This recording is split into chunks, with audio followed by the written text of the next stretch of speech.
ആര്യാടൻ ഷൗക്കത്തിനെ അംഗീകരിക്കാതെ ജമാഅത്ത് ഇസ്ലാമിയും ഇതര മുസ്ലിം സാമുദായിക സംഘടനകളും. മുസ്ലിം സാമുദായിക സംഘടനകൾ തീവ്രവാദ സംഘടനകൾ എന്ന ഷൗക്കത്തിന്റെ നിലപാടുകൾ തിരിച്ചടിയാകുന്നു. ജമാഅത്ത് ഇസ്ലാമിയെ അനുനയിപ്പിക്കാനുള്ള നീക്കവുമായി UDF നേതാക്കൾ.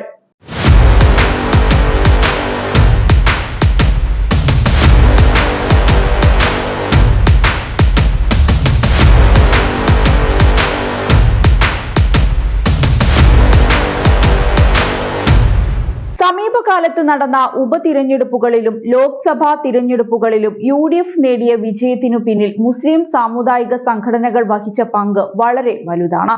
UDFന് ഒപ്പം നിൽക്കുന്ന മുസ്ലിം ലീഗിന് പുറമെ ജമാഅത്ത് ഇസ്ലാമിയും പൂർണ്ണമായും UDF അനുകൂല സമീപനമാണ് കൈക്കൊണ്ടത്. മുസ്ലിം ജനവിഭാഗങ്ങൾക്ക് മുൻതൂക്കമുള്ള SDPI ആകട്ടെ പലയിടങ്ങളിലും പരോക്ഷ പിന്തുണ UDF സ്ഥാനാർത്ഥികൾക്ക് നൽകുകയും ചെയ്തു. ദേശീയ തലത്തിൽ BJPയെ എതിർക്കുന്നതിനായി കോൺഗ്രസിനെ ശക്തിപ്പെടുത്തണമെന്ന വാദമാണ് ഇതിന് അടിസ്ഥാനമായി ഇവർ ചൂണ്ടിക്കാണിച്ചിരുന്നത്. ഈ നിലപാടിന്റെ നേട്ടം UDFന് ലഭിക്കുകയും ചെയ്തു. മുൻ ഉപതിരഞ്ഞെടുപ്പുകളിൽ എന്നതുപോലെ ഇത്തവണ നിലമ്പൂരിലും ലീഗിന് പുറമെ ഇതര മുസ്ലിം സാമുദായിക സംഘടനകളുടെ പിൻബലം കൂടി UDF സ്ഥാനാർത്ഥിക്ക് ലഭിക്കുമെന്നായിരുന്നു നേതാക്കളുടെ കണക്കുകൂട്ടൽ. എന്നാൽ സ്ഥാനാർത്ഥി പ്രഖ്യാപനത്തോടെ UDFന് നിരുപാധിക പിന്തുണ നൽകാനാവില്ലെന്ന നിലപാടിലാണ് ലീഗ് ഇതര മുസ്ലിം സാമുദായിക സംഘടനകൾ. ആര്യാടൻ ഷൗക്കത്ത് UDF സ്ഥാനാർത്ഥിയായതോടെയാണ് ജമാഅത്ത് ഇസ്ലാമി പ്രവർത്തകർക്കിടയിൽ അസംതൃപ്തി രൂക്ഷമായത്. ജമാഅത്ത് ഇസ്ലാമിക്കെതിരെ അതീവ നിശിത വിമർശനങ്ങളാണ് ആര്യാടൻ ഷൗക്കത്ത് വർഷങ്ങൾക്ക് മുൻപ് തന്നെ ഉയർത്തിയിരുന്നത്. തന്റെ എഴുത്തുകളിലൂടെയും പ്രസംഗങ്ങളിലൂടെയും മാത്രമല്ല, തന്റെ മറ്റൊരു പ്രധാന തട്ടകമായ സിനിമാ മേഖലയിലൂടെയും ജമാഅത്ത് ഇസ്ലാമിയെ അതിനിശിതമായി ഷൗക്കത്ത് കടന്നാക്രമിച്ചിട്ടുണ്ട്. പൃഥ്വിരാജ് നായകനായി എത്തിയ ദൈവനാമത്തിൽ എന്ന ഷൗക്കത്തിന്റെ സിനിമ ജമാഅത്ത് ഇസ്ലാമി സ്ഥാപകനായ മൗദൂദിയുടെ ആശയങ്ങൾ മതേതര വിശ്വാസിയായ ഒരു ചെറുപ്പക്കാരനെ എങ്ങനെ മത തീവ്രവാദിയാക്കുന്നു എന്നാണ് ചർച്ച ചെയ്യുന്നത്. ബാബറി മസ്ജിദ് തകർച്ചയുടെ രാഷ്ട്രീയ അടിയൊഴുക്കുകൾ വിശകലനം ചെയ്യുന്ന ദൈവനാമത്തിലിന് ദേശീയോദ്ഗ്രഥനത്തിലുള്ള നർഗീസ് ദത്ത് ദേശീയ അവാർഡും ഭാവനയ്ക്ക് മികച്ച രണ്ടാമത്തെ നടിക്കുള്ള സംസ്ഥാന സർക്കാരിന്റെ അവാർഡും ലഭിച്ചിരുന്നു. ഈ സിനിമ മുന്നോട്ട് വെച്ച ആശയങ്ങളും ചർച്ചകളും ജമാഅത്ത് ഇസ്ലാമി കേന്ദ്രങ്ങളെ വല്ലാതെ പ്രകോപിപ്പിച്ചിരുന്നുവെന്നതാണ് വാസ്തവം. ജമാഅത്ത് ഇസ്ലാമിയുടെ സന്ദേശം, ജിഹാദ് എന്നീ പുസ്തകങ്ങളെ സിനിമയിൽ കാണിക്കുന്നുണ്ട്. ഈ ദൃശ്യങ്ങൾ മാറ്റണമെന്ന് ജമാഅത്ത് ഇസ്ലാമി നേതാക്കൾ തന്നോട് ആവശ്യപ്പെട്ടിരുന്നുവെങ്കിലും താൻ അതിന് തയ്യാറായിട്ടില്ലെന്ന് ആര്യാടൻ ഷൗക്കത്ത് പരസ്യമായി തുറന്നടിക്കുകയും ചെയ്തിരുന്നു. ജമാഅത്ത് ഇസ്ലാമി തീവ്രവാദ ഫാസിസ്റ്റ് സംഘടനയാണെന്ന് നിരന്തരം ആവർത്തിച്ചു പറഞ്ഞുകൊണ്ടിരിക്കുന്ന കോൺഗ്രസ് നേതാവ് കൂടിയാണ് ആര്യാടൻ ഷൗക്കത്ത്.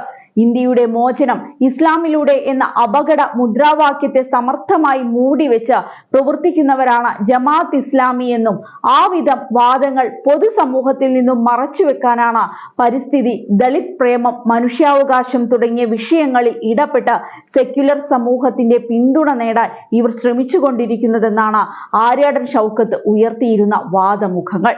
ഈ വിധത്തിൽ തങ്ങൾക്കെതിരെ അതിരൂക്ഷമായി വിമർശിച്ചിരുന്ന UDF സ്ഥാനാർത്ഥിയെ പിന്തുണയ്ക്കേണ്ടതുണ്ടോ എന്നത് സംബന്ധിച്ച് ജമാഅത്ത് ഇസ്ലാമിയിൽ ആഭ്യന്തര ചർച്ചകൾ നടന്നുവരികയാണ്.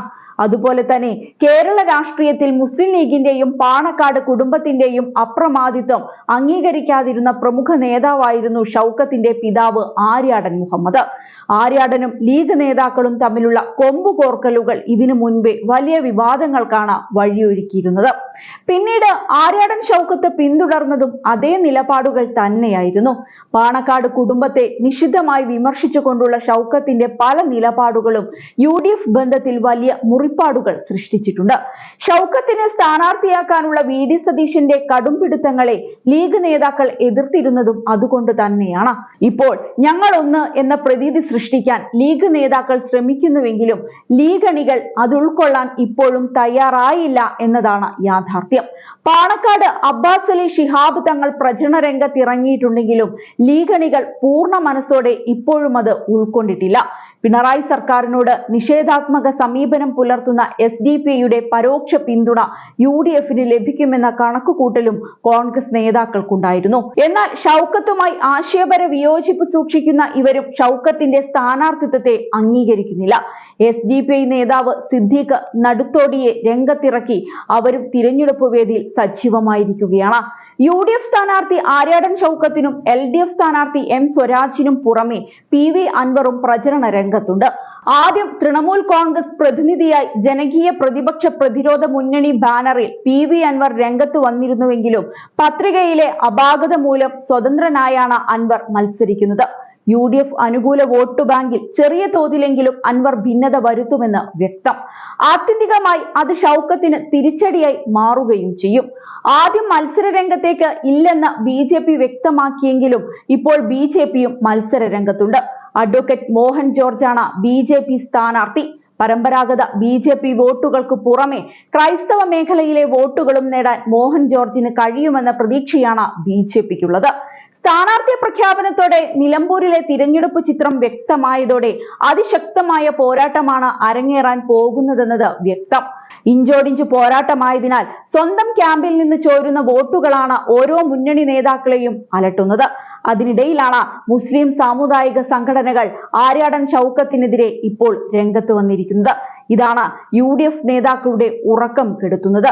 ഈ സന്ദർഭത്തിലാണ് ഏത് വിധേനയും ജമാഅത്ത് ഇസ്ലാമിയെ പോലെയുള്ള സംഘടനകളെ അനുനയിപ്പിക്കാനുള്ള പരോക്ഷ നീക്കങ്ങൾ UDF നേതാക്കൾ ആരംഭിച്ചിരിക്കുന്നത്.